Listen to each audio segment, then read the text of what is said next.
so many things. I thought that it was amazing that they didn't anthropomorphize the animals, and the animals didn't speak. And it didn't occur to me until I heard someone say that most of the animals I've seen in animated films are like people. anthropomorphized. Absolutely. I was like, oh, that was like a discovery for me. Well, and it's funny because the more photoreal an animal looks, the more stupid it is when they talk. Like all these new Disney remakes where you're true. like, that photoreal lion is talking and it looks ridiculous. Yeah. Like I can't even watch those. We tried to watch the Lady and the Tramp. We love Lady and the Tramp. We have a sentimental, deep in our hearts for Lady and the Tramp. And the opening of that remake was really cool. And then the CGI Cocker Spaniel started talking and I was out.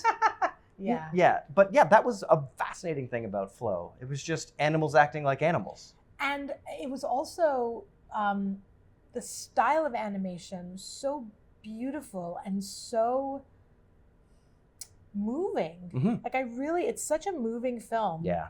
And unique. Like I didn't think it looked like other animated films I'd seen. Yeah. When you watch the Disney house style or the Pixar house style, you're like, okay, Moana looks like Elsa, looks like Mirabel. Well, and now there's also this trend to have these sort of 3D movies that all kind of look the same. They look like they've all been made the same way. Yeah.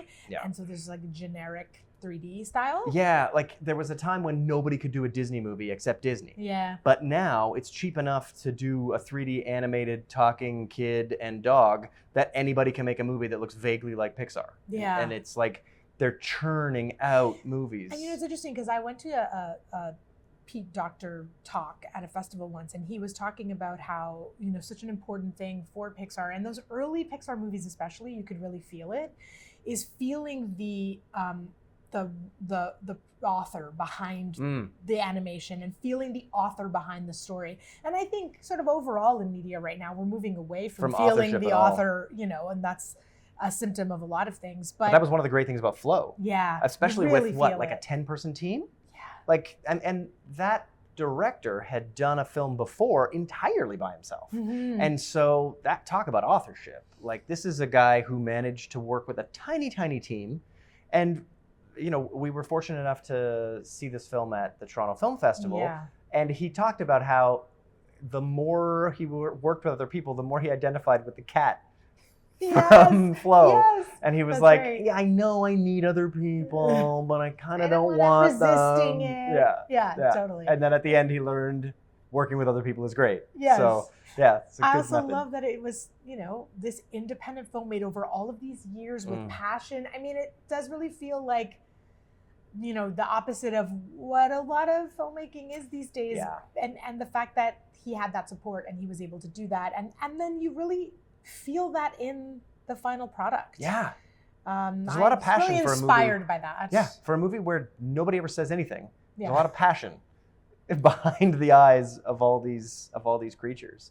And as two people who are in the middle of directing our first fully animated feature, there was something really inspiring about seeing that in September at the Toronto Film Festival and then watching it win an Oscar like 6 months later. It was a really thrilling experience because in that time we had shot with Anjelica Huston and our animated film was really beginning to take on more life. Yeah, it's always exciting as an independent company and as people who make films the way that we do to see those films get so much pickup. Yeah. Or get that kind of pickup. And for a country like Latvia to have that experience also is so wonderful. Yeah, and a David and Goliath story of watching Latvia defeat America, watching Flow defeat every Pixar and Disney movie that came out that year. Yeah. And DreamWorks movie. Like, Wild Robot was gorgeous. Flow beat it. Yeah. And it's an exciting thing to... Wild Robot was gorgeous, Yeah. It's an exciting thing to see. And it's a really inspiring thing to see as an independent animated filmmaker, which now we are. What did you think of Flow? Yeah. What are your favorite animated films? Did Flow hit the spot for you?